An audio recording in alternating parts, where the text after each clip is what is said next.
김건희 씨가 1심에서 통일교 금품 수수 혐의로 징역 1년 8개월을 선고받았습니다.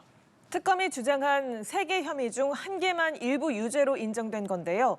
관련한 내용 김상일, 최수영 정치평론가와 살펴보겠습니다. 어서 오십시오. 안녕하십니까. 어서 오십시오. 먼저 김건희 씨 역대 영부인 최초로 실형을 선고받고 헌정사의 전직 대통령 부부가 나란히 실형을 선고받는 초유의 사례가 됐습니다. 오늘 1심 선고 생중계도 됐는데 먼저 어떻게 보셨는지. 권력형 비리죠. 이거에 대해서 정의 실현이 충분했는가라는 아쉬움이 조금 있고요.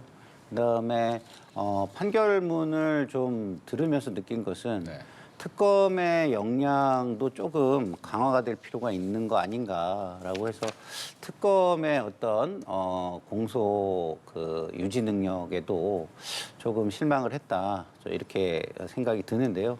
그래도 어쨌든 실형을 받았다는 측면에서 어느 정도 정의 실현은 된 결과가 아닌가 평가를 하고 있습니다. 네, 최수영 평론가의 이야기도 듣겠습니다. 그러니까 저는 이 3개 혐의였잖아요. 근데 하나 이제 유죄 인정, 2개는 무죄가 났는데 저는 그렇다면은 저는 이제 여기에 대해서 충분하게 지금 말씀하신 것처럼 좀 아쉬움이 있다라고 생각하는 분들이 있겠지만 저는 그렇게 보진 않습니다. 여론의 측면과 사법정의의 측면은 충분히 엄격히 구분돼야 된다. 그러니까 여론이 나쁘고 그다음에 또 비난 여론이 비등하다고 해서 거기에 대한 사법에 대한 잣대까지도 함께 적용되는 것은 그러면 안 되고 우리는 어디까지나 증거와 법리에 따라서 형사 재판이 이루어지는 국가인 만큼 당연히 이 재판부도 그런 여론을 몰랐겠습니까? 알았겠죠. 하지만 지금 말씀하신 것처럼 특검이 무언가 부실한 기소를 한 거고 무리한 기소를 한 거고 그다음에 재판부를 설득시킬 수 있는 그런 증거라든가 법 구조가 없었기 때문에 결국 재판부는 2개는 무죄가 명징해 보이는데 그걸 유죄로 둔갑시킬 수는 없는 것 아닙니까?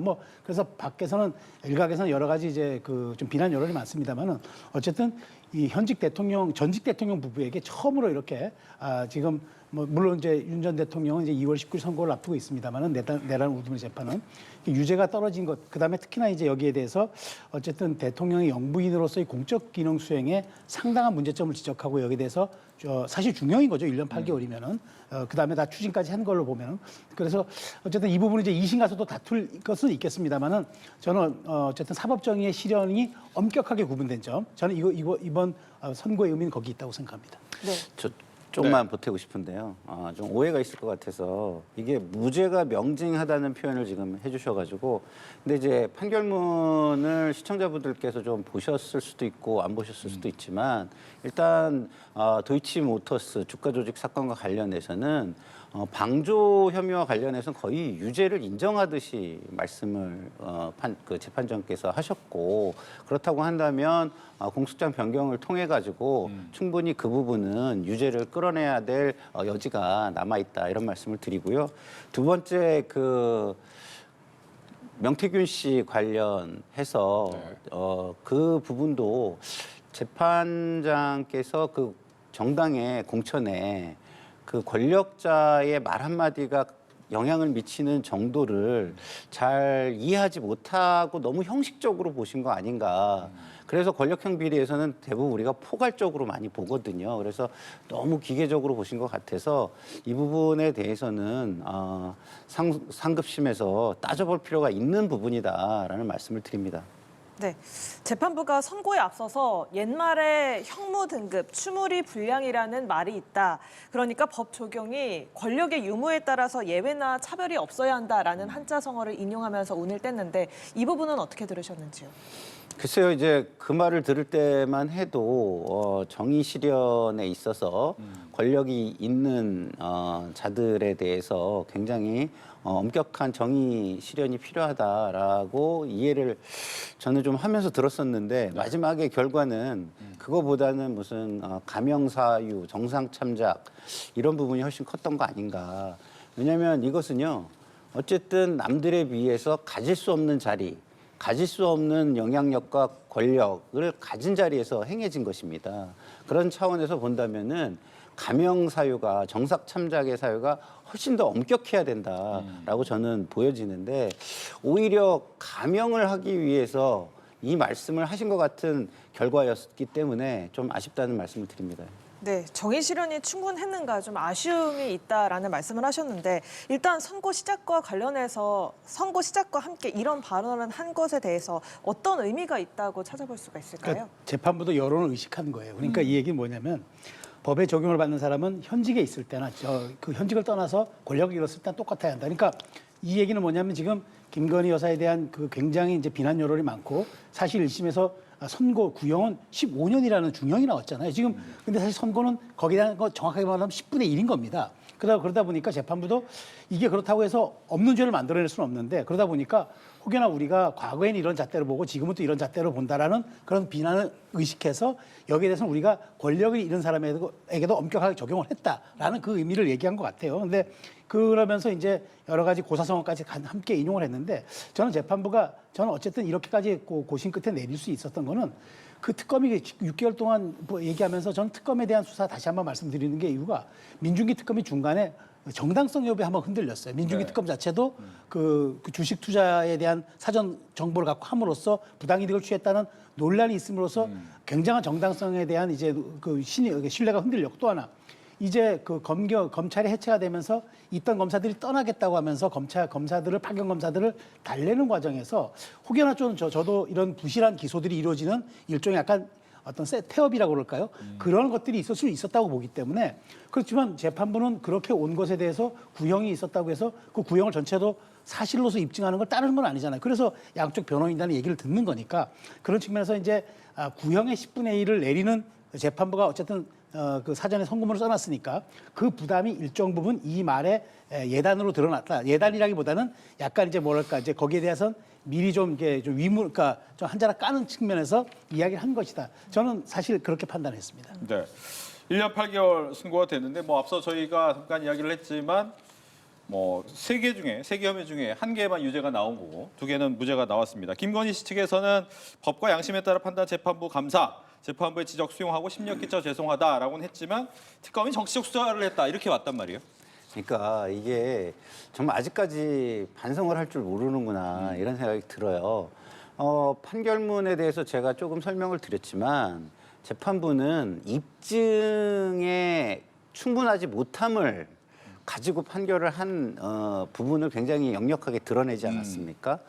그렇다고 한다면 입증이 안 돼서 그렇게 된 것이고 그다음에 뭐 일단은 그 시효가 만료돼서 그런 부분도 있는 것이고 그렇지만 유죄의 취지의 이야기가 상당히 있었음에도 불구하고 그리고 실형이 나왔음에도 불구하고 특검을 위법 수사를 한 주체로 본다면 아직까지도 권력을 놓지 못하는 모습이 아닌가. 그리고 그런 걸 통해서 어떤 사적 감정 불만을 드러낸 모습이 아닌가 싶어가지고 국민들 입장에서는 아 정말 반성할 줄 모르는 사람들이구나라는 분노가 더 일지 않을까 이런 생각이 듭니다. 예, 특검은 정치적 수사를 했다. 이 부분은 어떻게 들으셨습니까?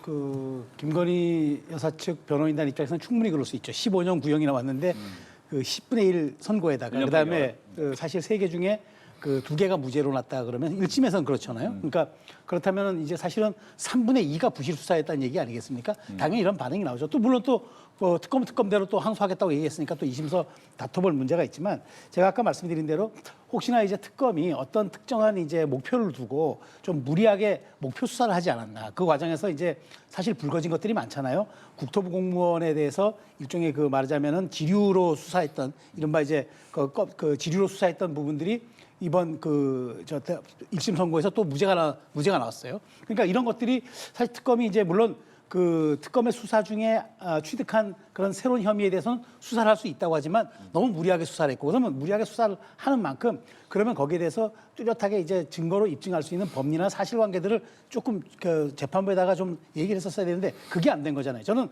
김건희 여사의 그 변호인단이 잘 방어했다기보다는 검찰의 어떤 그 구형과 그다음에 사실관계 입증이 너무 허술했다. 저는 그게 오히려 핵심이라고 봐요. 그러니까 이 김 여사 변호인단 입장은 그러다 보니까 지난 6개월간 그렇게 수없이 불려다니면서 조사를 받았지만 결국에 3개 주요 혐의 가운데 하나만 유죄로 입증됐다는 거는 특검이 과도한 수사였고 그다음에 부실한 수사였고 무리한 수사였다.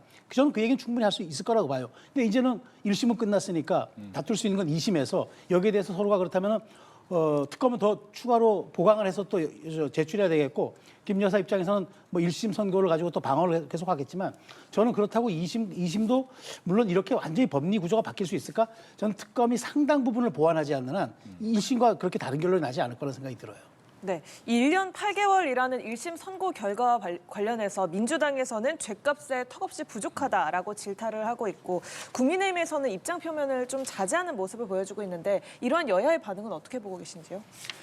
일단은 야당에서 유감 표명이나 사과, 뭐 책임 통감 뭐 이런 게 나오면 더 좋겠지만 뭐 특검을 비난하고 나오는 거는 하지 않았다는 점에서 저는 평가를 해드립니다. 그것은 어쨌든 간에 본인들이 좀 잘못한다는 것은 인지는 하고 있다. 책임감은 그래도 어느 정도 가지고 있다라는 생각이 드니까요. 거기에서 한 발 더 나가서 국민에게 공당으로서의 책임을 다하는 모습을 보인다면 국민들이 더 평가를 해줬을 건데라는 아쉬움이 좀 있습니다. 그렇지만 어쨌든 그런 부분이 있고요. 민주당의 평가는 뭐 저도 같이 합니다. 비슷합니다. 아쉬운 거죠.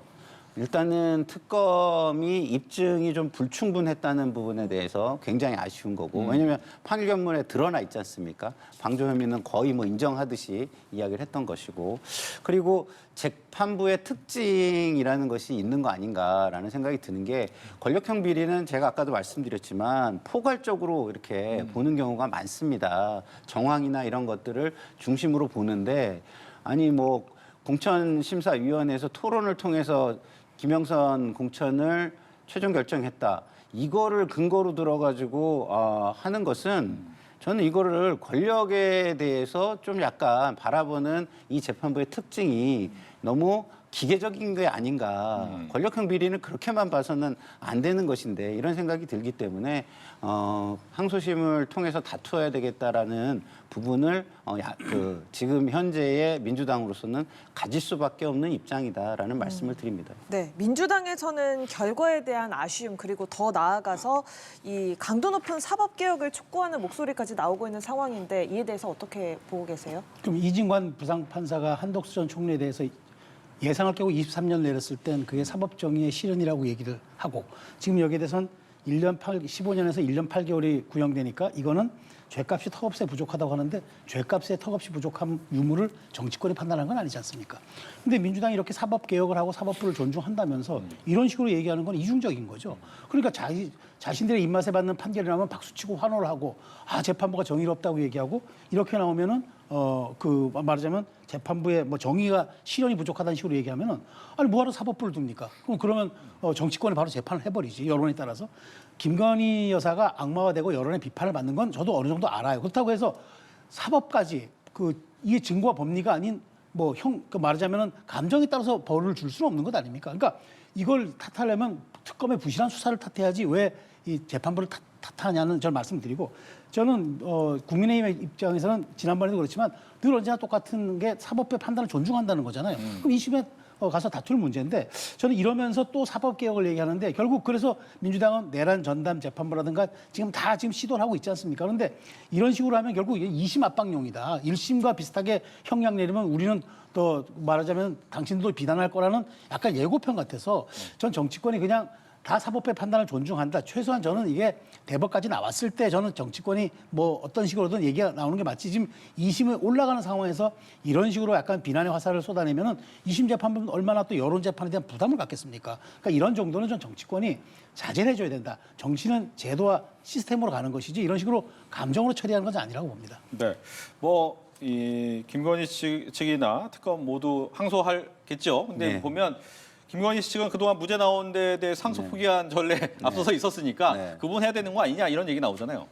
근데 제가 그 말을 100% 존중을 해도요. 네. 재판부 판결문이 일단은 기본적으로 주가 조작과 관련해서는 방조죄는 거의 인정하는 취지였기 때문에 그것을 항소 안 한다는 것은 말이 안 되는 것이고요. 그리고 공천과 관련된 부분은 모르겠습니다. 약간 뭐 인정을 해줘야 될지 어떠해야 될지 제가 고민이긴 하지만 재판부의 특성이 너무나 기계적이었기 때문에 이렇게 하면은 앞으로 그 권력형 비리를 단죄할 수 있을까라는 우려가 들기 때문에 그 부분에 대해서도 조금 저는 좀 고민할 지점이 존재한다라는 생각이 들고요. 어쨌든 하나가 인정이 되든 두 개가 인정이 되든 항소는 안 할 수 없다라는 말씀을 드립니다. 네, 항소. 저는 뭐 당연히 물론 이제 지금 이제 그 김건희 여사 변호인장 입장에서는 왜 선별적 항소를 하느냐 이 얘기를 하는 거겠죠. 뭐 대장동이라든가 여러 가지 정치적 사안에 대해서는 그렇게 검찰이나 특검이 뭐 이렇게 입을 다물면서 또 정치권에서는 또 항소하면 안 된다 이렇게 얘기를 하는데 왜 여기에 대해서는 그렇게 얘기하느냐는 이중잣대를 얘기하는 것 같은데 저는 근데 특검은 이거는 이제 특검의 존재 이 가치를 입증하기 위해서라도 이건 항소를 하겠죠. 근데 저는 제가 보기에 제가 아까 말씀드린 대로 김건희 여사 변호인단 입장에서는 굉장히 좀 말하자면은 유리한 위치를 점한 게 특검이 아주 재판부를 또다시 설득할 수 있는 증거나 법리를 가져오지 못하면은 2심 또한 별반 다를 게 나겠어요. 그러니까 저는 약간 지금 거기에 대한 반발심의 그런 어떤 워딩으로 생각이 되고요. 어찌됐건 지금 김 여사 입장에서는 우리에게만 너무 과한 이런 어떤 말하자면 항소가 적용되는 거 아니냐고 얘기를 할 수는 있지만 특검 입장에서는 6개월간 그렇게 국민의 관심을 받은 특검이 여기서 그냥 항소 포기를 해가지고 물러간다? 그건 뭐 있을 수 없는 얘기니까 저는 이건 약간 일종의 장외 기싸움으로 생각이 되는데 결국에는 이렇게 된다면은 2심에서 정말 저는 1심보다 더한 진검승부가 펼쳐질 수가 있을 거라는 예상이 듭니다. 네, 재판부가 1심에서 무죄로 판단을 내린 도이치모터스 주가 조작 혐의. 그러니까 재판부는 김 씨와 블랙펄이 공동 정범으로 단정하기가 어렵다. 둘이 공모관계가 아니다라고 본 건데 이러한 판단은 어떻게 보셨어요?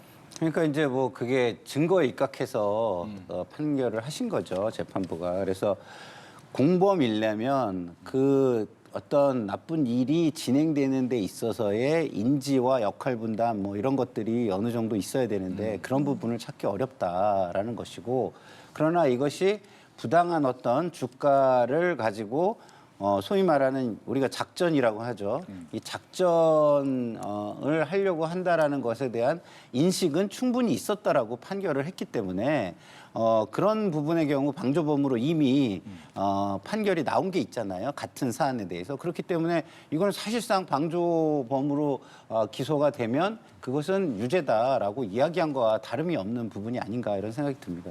네. 재판부가 또 블랙펄이 김 씨에게 블록딜 수수료 4,200만 원 받은 점 이것도 좀 무죄 판단의 근거로 활용을 했잖아요. 어떻게 보세요? 이게 두 가지잖아요. 이게 이 주가 조작이 첫 번째가 2010년에서 2011년 사이에 있었던 게 이제 1차 주가 조작 혐의고, 그다음에 2011년에서 2012년 12월 사이에 있었던 게 이제 2차 공모인데, 예. 근데 이제 재판부가 판단한 거는 2011년 1월 17일 날 이제 블랙펄과 거래가 종료됐다는 거잖아요. 종료됐고 그 다음에는 김 여사가 모든 주식 거래를 독자적으로 판단했기 때문에 그 부분을 공모했다고 볼 수는 없다라고 한 거예요. 근데 저는 이 부분을 보면서 저는 이제 윤석열 전 정부 때 이게 굉장히 아쉬운 게, 아니 이런 거면은 정말 그때 특검법 수용했으면은 얼마나 깔끔하게 처리됐겠어요. 왜냐하면 저는 재판부의 이 판단도 일부 수긍이 가는 거는 사실 이 문제는 문재인 정부 때 지금 국회의원이 이성윤 당시 중앙지검장 때 우리가 흔히 얘기하는 말로 탈탈 털었어요. 근데 그때 이걸 유죄로 입증하지 못했단 말이죠. 근데 이게 윤석열 정부로 와서 다시 논란이 됐을 때 저는 깔끔하게 이거 한번 우리 특검 맡겠다 얘기했었으면은 이른바 뭐 출장조사, 황제조사 뭐 이런 논란 다 없었을 것 아닙니까? 그러면 오히려 이게 털었을 텐데 이제 와서 이게 나니까 정말 얼마나 참 그 김 여사 측 입장에서는 허탈할 테고, 그다음에 특검 입장에서는 결국에는 2번 조사를 했지만 이건 사실은 어찌 보면 3번째 조사죠. 그러니까 이성윤 중앙지검장 때 1번 조사했고 윤석열 검찰이 1번 했고 지금 특검이 3번 했는데 3번 다 이걸 입증하지 못했다면 저는 이거는 무죄 가능성이 높다. 이렇게 된다면은 김 여사 측 입장에서는 정말 그동안에 우리는 죄가 없다라고 얘기했던 방어 논리가 그게 입증된 게 아닌가 그런 생각이 들어요. 네, 하실 말씀 있습니까? 저 인정합니다. 네, 알겠습니다. 그럼 다음으로 넘어갈 텐데, 명태균 씨의 무상 여론조사 제공 관련된 것인데, 일단 재산 이득을 취했느냐? 이거 없다. 그리고 여론조사에 대한 지시를 받았느냐? 이것도 아니다. 또 제공한 것이 김윤 전 대통령한테만 한 것도 아니다. 따라서 이제 무죄다라고 얘기를 했단 말이죠. 여기에 대해서는 어떻게 보셨는지? 그러니까 이게 제가 볼 때 좀 정치권의 공천 영향력에 대한 부분이 조금 이해가 좀 저는 떨어지시는 예를 들면 것 말 같아요. 한마디로 누구를 공천 줄 수 있다 없다. 그렇죠. 네. 왜냐하면 대부분의 이 정보, 그러니까 공천 시스템이 어떻게 돼 있냐면 대부분의 정보가 다 당이 가지고 있어요. 그리고 공천심사위원으로 들어가는 외부 인사들은요, 당이 주는 정보에 의해서 거의 판단을 할 수밖에 없는 구조가 돼 있습니다.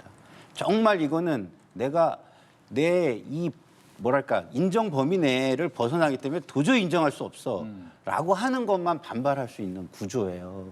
그래도 그것도 중요하죠. 근데 그것을 공천심사위원회에서 토론이 있었다라는 이유로 그것에 의해서 결정됐다는 이유로 이게 아니다라고 얘기한다면 우리가 녹취를 통해서 들은 내가 상현이한테 얘기했는데 말이 많어 이런 것들은 도대체 뭐냐는 겁니다. 예? 당선자 대통령은요 당선 직후부터 오히려 권력이 감소한다 그러잖아요. 대통령으로서 힘이 가장 좋을 때 오히려 얘기한 걸 수도 있는 겁니다. 당선자 때가. 네. 그런데 그것이 제가 볼 때는 인정이 되지 않는다라고 한다면 앞으로 권력형 비리에서 인정할 수 있는 것이 몇 개나 될까 이런 우려가 드는 것이죠. 예. 즉 공천권에 대한 너무 형식적인 판단을 했다라고 기계적으로 했다고 봅니다. 기계적인 판단을 했다라고 얘기를 했죠. 근데 이렇게 되면 명태균 씨가 사실 브로커라는 걸 인정한 거잖아요. 그러니까 본인은 어쨌든 자기 돈을 들여서 쭉 해놓고 네. 이걸 가지고 일종의 영업을 했다는 거 아닙니까? 뭐 누구에게도 보내고 누구에게도 보내고 그다음에 오세훈 시장도 마찬가지겠죠. 여기저기 다 보내서 본인의 존재 가치를 입증한 다음에 이걸 가지고 본인이 영업한 거를 윤 전 대통령 부부에게 정치적 이득을 제공했다고 볼 수는 없고 그 대가성으로 공천을 줬다고 보기 어렵다가 이번 선거의 구조잖아요. 네. 그럼 저는 이 부분 상당 부분 지금 오세훈 전 시장 측이 얘기하는 구조나 지금 재판부가 얘기하는 구조나 윤 전 대통령 부부가 방어했던 구조가 비슷하다는 거라고 봐요. 물론 대통령이 거기에 대해서 딱 윤 전 대통령이 김영선이 신경 써줘라는 뭐 그때 해줘라는 얘기는 분명히 워딩은 있죠. 근데 이것이 명태균의 이 정치, 그러니까 여론조사 제공과 정확한 인과관계가 있는지 이걸 입증했어야 되는 것 아닙니까? 네. 근데 이게 입증이 안 된 거잖아요. 그러다 보니까 저는 이 명태균 씨가 갖고 있는 그동안 행태를 놓고 봤을 때 굉장히 여기저기 다니면서 사실 정치권 전반에 걸쳐서 전부 다 인맥을 과시했고 준 데도 많고 실제로 김종인 전 위원장, 이준석 전 대표 모두가 여기 등장하는 사람들 아닙니까? 그렇다고 본다면 이 윤 전 대통령 부부뿐만 아니라 나머지 분들도 그러니까 오세훈, 김종인, 이준석 전 대표까지도 모두들 어찌 보면 명태균의 정치 로비의 일종의 피해자라고 볼 수도 있는 법적 근거가 마련된 것 아닌가? 1심 판결이 물론 확정된 건 아니지만 그런 측면에서 저는 이 선고가 굉장히 의미가 있다고 봅니다. 결국 윤 전 대통령의 관련 재판에도 비슷한 법리가 적용될 것이다. 부분은 영향을 미치겠죠. 내란 우두머리, 내란 수괴 혐의는 아니지만 네. 명태균 관련 재판은 윤 전 대통령에게도 이게 비슷하게 적용이 될 텐데 그쪽 재판부는 또 어떻게 판단할지 그건 또 한번 지켜봐야 되겠죠. 네, 저는 윤 좀 전 다르게 대통령. 보는 게요. 일단은 김건희 씨는 어쨌든 권력을 오용하긴 했지만 공직자가 아니잖아요. 권한이 있는 자도 아니에요.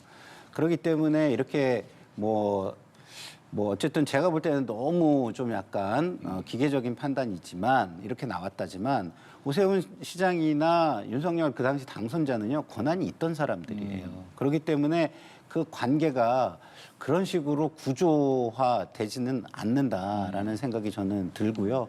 오히려 그 권한으로서 충분히 대가를 지불했다라고 생각을 하고 그리고 제가 이 재판부에서 하신 말씀이 여러 가지 자기가 여론조사를 하고 있었기 때문에 그렇지 않다는 논리는 받아들이기 어려운 게 그러면은 모든 여론조사 기관을 운영하고 있는 사람들은 사적으로 뭐를 해도 기존에 하고 있었기 때문에 괜찮다는 겁니까? 그건 아니잖아요. 어쨌든 이것이 김영선이라는 하나의 국회의원을 공천하고 당선시키는데 영향을 발휘했고 거기에 대가관계로서 오간 부분이 있다면 저는 충분히 물론 공직선거법 부분이 더 저는 맞다고 보긴 하는데 개인적으로 김건희 씨는 공직자가 권한 있는 자가 아니니까 정치자금법으로 간 것 같은데 그래도 그 부분도 역시 이런 부분을 좀 더 면밀하게 봐야 하는 부분이다 이런 생각이 듭니다.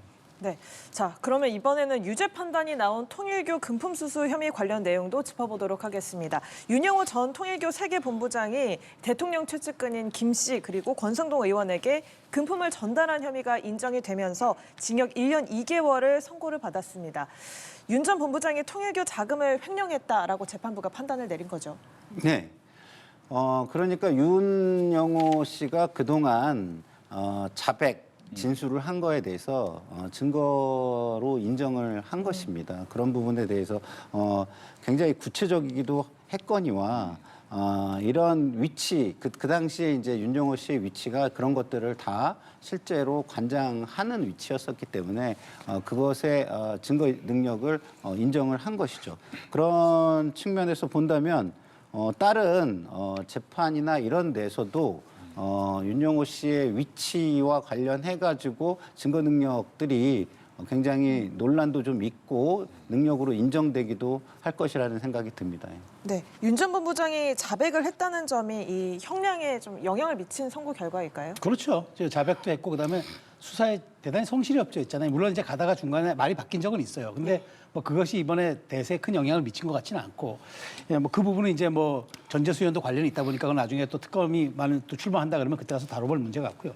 근데 어쨌든 여기에 대해서는 명백하다니까 권성동 의원 측에서는 굉장히 그 아니라고 얘기했지만 그 정황 증거들이 너무 뚜렷했기 때문에 뭐 그럴 수밖에 없었고, 더더군다나 이걸 중하게 본 것은 전 그렇게 봐요. 어쨌든 이 대선이라든가 이렇게 정말 국가의 운명을 좌우지우지할 수 있는 선거에 일종의 뭐 그 어떤 돈이 개입됨으로써 거기에 대한 공적인 어떤 판단들이 굉장히 그런 오염될 수 있다라는 그런 굉장히 사법부의 판단이 위중하다는 점에서 앞으로 이제 이런 비슷한 유사 사례에 굉장히 큰 이제 말하자면 교훈을 남긴 것 같고요. 어쨌든 이제 국회의원들이라는 사람은 정말 국가의 이익을 가장 우선으로 해야 되는데 여기에 어떤 사적 감정이라든가 사적 이익을 도모한다든가 아니면 정파적 이익까지도 이거는 법이 단죄한다라는 그런 어떤 중요한 사례를 남긴 것 같아요. 근데 여기서 보면서 앞으로 뇌물 사건에 대해서는 저는 이제 굉장히 여기서 큰 사례가 된 것은 공여자가 얼만큼 구체적 진술자에 하느냐에 따라서 받는 사람이 아니라고 아무리 법리 구조를 강조해도 그거는 재판부가 인정하지 않는다. 아마 그런 사례를 하나 남겼다는 제 생각이 듭니다. 네, 권성동 국민의힘 의원에게 징역 2년의 선고받은 부분에서까지 함께 얘기를 해주셨는데 결과적으로 좀 중하게 본 이유가 국회의원의 책무에 대해서 좀 강하게 좀 질타를 하더라고요. 그렇죠. 국회의원의 책무 부분도 있고 우리가 종교라는 집단은요 굉장히 무서운 집단입니다. 뭐든지 충성심이 높고 원리주의적으로 근본주의적으로 접근할 수 있는 사람들의 모임이기 때문에 그런 어떤 집단이 정치에 관여를 해가지고 본인들의 이익을 관철시키려고 하는 것도 굉장히 엄중하게 본 결과가 아닌가 이런 생각이 들고요. 그런 부분에 있어서 앞으로 정치인들이 이런 부분에 대해서는 조금 더 조심하는 자세를 가져야 된다는 생각을 가지게 하는 판결이 아닐까 싶습니다. 네, 그렇다면 추가적으로 이 정치권 로비 관련해서 종교와 정치가 분리돼야 된다는 이 부분에 대해서 계속 수사가 하고 있잖아요. 이 네. 부분에 좀 힘이 더 실릴까요? 네, 그런 부분에 대해서 조금 더 힘이 실릴 것으로 보고요. 이 명제는요, 이런 것으로 힘이 실리는 것을 넘어서서 우리가 역사를 통해서 원리주의와 근본주의적인 어떤 정치 행태가 어떤 우리의 역사에 인권에 네. 얼마나 그 어두운 그 발자취를 남겼는지 우리가 다 알고 있는 거 아니겠습니까? 그런 측면에서 볼 때도 이런 것은 반드시 구분을 해내야 되고 앞으로 구분해서 이런 것들이 절대 그 겹쳐지지 않게 중첩되지 않게 하는 것이 중요하다는 것을 이번에 보여준 것이다. 저는 이렇게 보고요. 뭐 권성동 의원은 또 더더군다나 굉장히 권력적으로 그 굉장히 중요한 자리, 원내대표라든가 이런 중요한 자리에 있었던 인물이기 때문에 더더욱 엄중하게 본 것이 아닌가 이런 생각이 듭니다. 예, 정치와 종교와의 관계에 대한 수사가 진행되고 있으니까 여기에 대한 수사가 좀 더 힘을 받겠다. 네, 수사는 힘을 받을 거라고 보지만 또 하나, 그럼 우리가 종정 분리 원칙을 택하잖아요.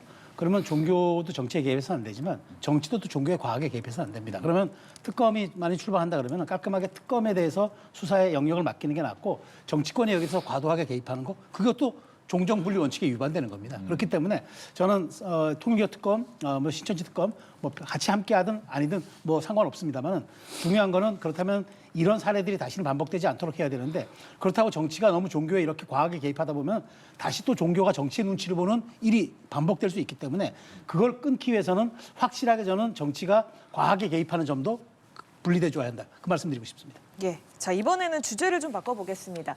트럼프 대통령이 관세 재인상 발언을 내놓으면서 파장이 일고 있는데 이와 관련해서 청와대가 해석을 내놨습니다. 대미투자특별법이 우리 국회에서 신속하게 처리되지 않은 부분에 불만이 있는 것 같다. 그러니까 미국의 불만은 100% 입법 지연에 있다고 본다라고 해석을 내놨는데 어떻게 들으셨어요? 저는 굉장히 부적절한 발언이라고 봐요. 네. 왜냐하면 지금 우리가 상대하는 건 미국입니다. 근데 우리끼리 서로 누가 잘못했네 이런 얘기를 시작하는 순간 협상력은 저는 현격하게 떨어질 수밖에 없다라고 생각해요. 그렇기 때문에 미국에 가서 성실히 설명하겠다. 입법부는 우리의 통제기관이 아니기 때문에 나름대로의 의견이 지금 존재하고 우리가 열심히 설득하고 있고 정부의 의지는 변함이 없다. 이렇게 얘기를 해야지 이거를 공개적으로 뭐 입법부가 문제가 있는 것처럼 얘기를 하면 오히려 그런다고 협상력이 늘어날까요? 저는 그렇게 보지 않고요. 오히려 야당에 가서 뭐 알려줄 거 알려주고 이건 국익과 관련되니까 협조해 주십시오라고 협조를 구하는 것이 바른 자세다 이런 생각이 드는데 저 얘기를 들으면서 정치하려는 몇 분의 의도가 발표에 지금 들어있나라는 생각마저 드는 저는 부적절한 발언이라고 봅니다. 네, 마찬가지로 청와대 설명 어떻게 들으셨는지. 그러니까 저도 우리 김상현 평론가 말씀에 동의하는 게 이제 사실 이거는 트럼프의 성동격서 전략이거든요. 사실 트럼프는 이게 정부의 공식 문서도 아니고 그다음에 그 SNS 입장 밝힌 거는 트럼프가 원하는 시간, 장소, 형태로 싸우겠다. 그런 얘기를 한 거란 말이에요. 그런데 우리가 거기에 반응해서 내부적으로 어떻게 전략을 세우고 어떻게 미국을 설득하지라고 하는 건 좋은데 마치 트럼프가 얘기했던 얘기를 우리 귀책 사유로 받아들여가지고 왜 우리가 이런 식으로 안 해줘가지고 이런 난리가 났다고 얘기하면은 진짜 그건 트럼프 대통령의 전략에 말려드는 거잖아요. 우리는 우리가 냉정해져야죠. 이 부분이 비준이든 특별법이든 그건 우리가 국내 여론과 절차에 따라서 하면 될 문제고 중요한 건 미국이 어떤 의도를 갖고 이걸 했느냐. 뭐 지방 중간 선거도 있을 테고 그다음에 지금 조만간 있을 미국의 대법원에 대한 이 관세 그 판결도 있을 테고 여러 가지 정치적 노림수가 있었을 겁니다. 그러면 단순히 이게 그 귀책 사유만 놓고 본다면 우리의 책임으로 되고 빨리 해주는 게 그럼 도움이 된다라는 얘기인데 그건 그렇지 않잖아요. 우리 환율 문제도 있고 여러 가지 우리도 전략적으로 판단해야 되는데 이 문제를 너무 이렇게 명쾌하게 정리하는 것보다는 이런 부분들이야말로 전략적 모성을 가지고 미국과의 딜 혹은 레버리지로 이용을 해야지 이렇게 우리가 만약 우리의 잘못처럼 이렇게 먼저 정해버리면은 협상의 레버리지가 훨씬 줄어드는 거죠. 그러니까 이 부분은 저는 정치권도 관료도 이게 그 우리 행정부도 조금 청와대도 조금 냉정을 가지면서 이 부분을 대응하는 게 맞다고 봅니다. 네, 오랜만에 두 분이 같은 의견으로 예. 청와대는 약간 전략적 모호성을 가지고 접근하면서 우리의 힘을 좀 보여줘야 된다라는 입장을 보여주셨는데 문제는 국내적인 문제잖아요. 또 하나는 이제 여당과 야당이 이 법원을 과연 특별법으로 해야 되느냐 비준을 해야 되느냐의 논리가 계속 공회전을 하고 있단 말이죠. 이건 어떻게 풀어야 됩니까? 제가 지금 청와대의 그 발표를 부적절하다고 한 거하고 똑같은 논리로 이걸 바라보면 저는 된다고 봐요. 네. 뭐냐? 우리가 상대하는 건 미국이고 트럼프입니다. 그렇다고 한다면 비준이 오히려 행정부에게 전략적 유연성을 줄지, 특별법이 줄지, 아니면 이것을 의회에서 좀 더 질질 끄는 게 전략적으로 좋을지 이런 것을 우리가 판단을 해봐야 되는데요. 비준이 가장 유연성을 떨어뜨리는 방식인데 야당이 그걸 가지고 짚고 나오는 것은 제가 볼 때는 청와대만큼이나 심지어는 더 비판을 받을 부분이 될 수도 있다 이런 생각이 듭니다. 네, 유연성에는 비준이 좀 부적절하다. 하지만 돈을 많이 쓰니까 또 그 부분에 대해서 좀 정확히 얘기해야 된다는 거죠. 아니, 그러니까 대의기관이 국회다 보니까 국민들의 의사를 정확하게 우리가 대변해서 거기에 대한 말하자면 우리가 국민들의 동의 절차를 얻어놓자 이 얘기잖아요. 비준이라는 건 어찌 보면 비준은 정치적인 어떤 동의에 가까운 건데 근데 저는 이 부분은 주로 중요하지 않다고 봐요. 정말 유럽이 그러면 비준이냐 특별법이냐를 안 해줘가지고 지금 뭐 트럼프 대통령이 그 좀 다시 처리하겠다 얘기하나요? 그린란드 문제 동의 안 해준다고 유럽과 협상했던 거 다 되돌리겠다는 거 아닙니까? 네. 트럼프 대통령은 그런 사람이기 때문에 우리가 비준이냐 특별법이냐 가지고 싸울 계제는 아니고 가장 중요한 건 여기에서 그러면 결국 미국이 어떤 전략을 갖고 있고 우리는 어떻게 국익 차원에서 이걸 시기적절하게 대응한 게 맞느냐. 이 부분은 여야가 머리를 맞대야죠. 그게 맞는 거고 그다음에 다만 야당이 얘기하는 거는 그렇게 해줘 어렵게 해줘야 미국이 좀 부담을 좀 갖지 않겠느냐. 오히려 우리가 협상 레버리지가 될 수 있는 것 아니냐. 야당이 이런 요구가 그 얘기인데 저는 어찌됐건 이거는 양쪽의 얘기가 다 일리가 있기 때문에 이 부분은 전략적으로 서로가 판단해서 머리를 맞대야 될 부분이라고 봅니다. 근데 비준은요 가장 상황을 고착화시키는 거예요. 특별법보다도 더 고착화시키는 유연성이 거기- 없다. 유연성이 전혀 없고요. 미국은 뭐 입법을 합니까? 뭘 합니까? 그냥 관보에 게재하고 또 바꾸면 또 행정명령처럼. 예, 그렇죠. 그러면 되는 건데 그렇게 했을 경우에 우리의 유연성이 너무 떨어지기 때문에 변화에 대응하기가 너무 어렵고요. 사실은 우리가 상호주의를 채택한다면 입법도 필요가 없는 겁니다. 뭐 많은 재정을 수반한다고요? 그 매년 예산 안으로 통과시키는데 야당이 매년 들여다볼 수 있는데 그게 왜 견제가 안 됩니까? 심의가 안 됩니까?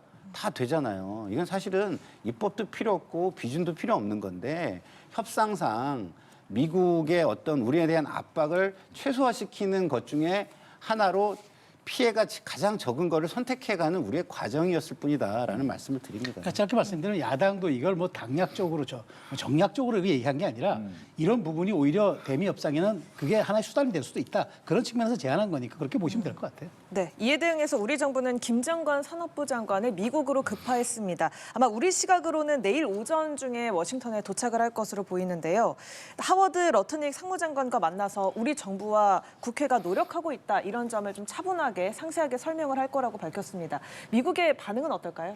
글쎄 저는 김정관 장관의 역할은 그냥 급한 불국이 소방수라고 봐요. 근데 러트닉 장관이 이거 얘기한 건가요? 러트닉 얘기 안 한 거예요. 그건 트럼프 대통령이 SNS 통해 얘기한 거기 때문에 뭐 러트닉하고 어떤 얘기가 오갈지 모르지만 물론 러트닉 장관은 알고 있겠죠. 그러니까 저는 김정관 장관은 협상 파트너로서 한국은 안정돼 있다. 너희들이 원하는 시기, 원하는 때 우리가 맞춰줄 수 있으니까 그건 얘기를 해보자. 이런 식으로 감정적 대응하지 말자. 아마 저는 1차 소방수 역할을 해가지고 좀 진정시키는 역할을 김 장관이 할 거고요. 결국은 이거는 이제 탑다운 방식으로 풀 수밖에 없는 거고 우리 내부에서 결국은 전략이 어느 정도 쓴 다음에 그 다음에 미국과의 물밑 조율을 통해서 트럼프 대통령을 설득하는 게 그게 방법이라고 봅니다. 네, 이 대화 채널을 통해서 소강 상태에 접어들 것인지 아니면 또 추가 압박이 이어질 것인지 이 부분 좀 궁금합니다. 굉장히 억울하고 하나지만 우리가 힘이 약하기 때문에 이게 약소국의 서름인 거예요. 최선을 다하는 모습을 보일 수밖에 없는 거예요. 트럼프가 왜 이랬겠습니까? 기본적으로 지금 국내 정치 상황이 너무 안 좋잖아요. 비무장 민간인을 무장한 그 이민국의 병력이 사살을 하는 그런 상황이 있었고 트럼프가 이거 아무 문제 없다라고 했는데 동영상을 통해서 엄청난 문제가 있는 것들이 미 국민들에게 확인이 되고 있지 않습니까? 그런 상황에서 트럼프는 그런 이슈를 좀 전환하고 그다음에 그거에 집중도를 떨어뜨리고 싶었을 거예요. 그렇기 때문에 해외에서 이렇게 현찰이 들어온다라는 걸 빨리 보여주고 싶었겠죠. 근데 왜 현찰이 안 들어와? 라는 이야기를 이런 식으로 표출을 한 겁니다. 굉장히 상대하기 힘든 인사라는 걸 다시 한번 확인하는 대목이고요. 실제로 지금 우리나라에 미국의 기업가들이 종종 들어옵니다. 투자를 받겠다고 들어오는데 정부에서 제가 물어봤어요.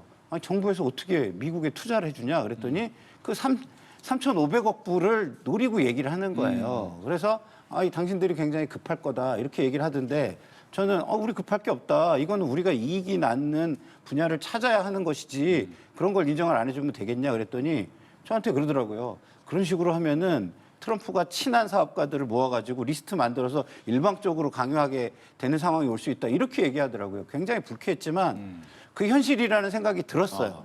예? 그런 것들이 제가 한 달 반 정도에 들은 이야기가 실제로 지금 일어나고 있구나 이런 생각이 듭니다. 알겠습니다. 이렇게 해서 김상일, 최수영 정치평론가 두 분과 함께했습니다. 오늘 얘기 잘 들었습니다. 고맙습니다.